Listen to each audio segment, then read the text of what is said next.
watching Cine Shadows.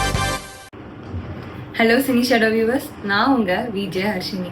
இன்னைக்கு கருப்பையா முருகன் டைரக்ஷன்ல பிரேம்ஜி நடிச்சிருக்க வல்லமை மூவியோட ரிவ்யூ தாங்க பார்க்க போறோம். புதுசா ஸ்டோரி லைன்லாம் இல்லை, ஆல்ரெடி நிறைய மூவில பார்த்த ஒரு ஸ்டோரி லைன் தான்.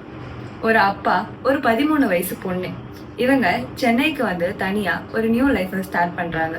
ஒரு சொசைட்டில ஒரு பொண்ணு என்னெல்லாம் ப்ராப்ளம்ஸை ஃபேஸ் பண்ண முடியுமோ அது எல்லாமே அந்த பொண்ணு ஃபேஸ் பண்றா.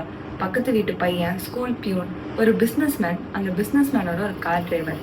ஆனா இவங்க எல்லாரோட ஏதோ ஒரு விஷயம் இந்த பொண்ணுக்கு தப்பா தான் நடந்திருக்கு.